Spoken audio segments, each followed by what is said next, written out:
How's it going, losers, and welcome to the Adventures of Uncle Tino, episode 29, Italy edition. Day 1 was travel day where, as you can see, I was very tired, and we touched down in Rome, which is where we were staying for the first part of the trip. When we arrived, we dumped our bags and went for some scran straight away, and then we went a little wander and we checked out the Spanish Steps because we were staying near there. Then we went across the river to the other side of the city to the Vatican City, and we done a tour of the Vatican Museum there in the Sistine Chapel, looking at all the pretty paintings and shiny things. Then after that we went into St. Peter's Basilica. On the way back though, disaster struck because we got caught in a thunderstorm, and luckily we did survive, but we did get absolutely drenched. And then we finished the day off by going for some lovely dinner and of course finishing the night off with some ice cream. Day 2, I was being that guy and walking about Rome with a Roma top on, and in the morning we went a wee wander around the shops, and I was being pretend sugar daddy for Mel while she was trying on loads of sunglasses and not buying anything, and we went and seen the Trevi Fountain. Then Mel decided to take us to a pizza place that she's seen on TikTok where we had to stand in an hour-long queue. And then the best bit was when we got in, they never had any music playing, and it was the most awkward restaurant I've ever been in my life. Taking a video.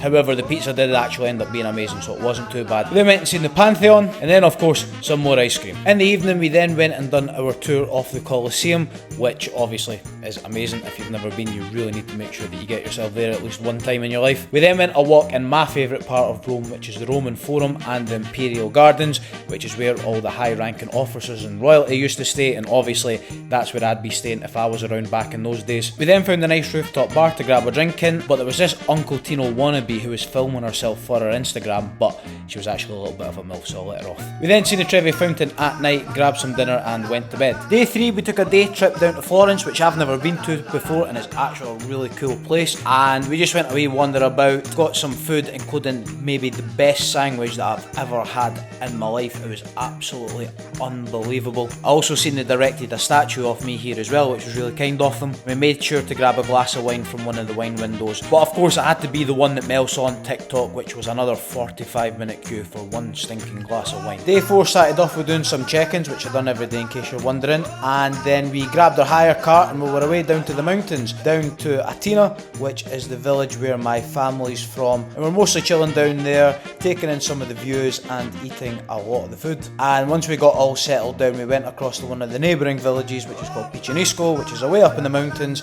and we had a really nice dinner up there. We're also joined by an extra guest for that dinner. Day 5 we were chilling at the pool, and I got eaten within an inch of my life from the bastard and flies there, and I've never had so many lumps coming off me before. At night we went to another one of the villages, Isola Lire, which is a nice pretty little place with a waterfall in it, and we had maybe the best pizza I've ever had in my life there. Day 6, nothing of note really happened apart from watching an absolute demolition in Glasgow. Day 7 we got up early to go up to the market in Atina and stock up on some supplies for bringing home, and then we headed back to Rome, which is where we were spending our last night, and we were staying in a nice fancy hotel for Mel's birthday, and we finished the holiday off on a really nice dinner. Okay, that's us on the journey home. Mel, how have you found the trip?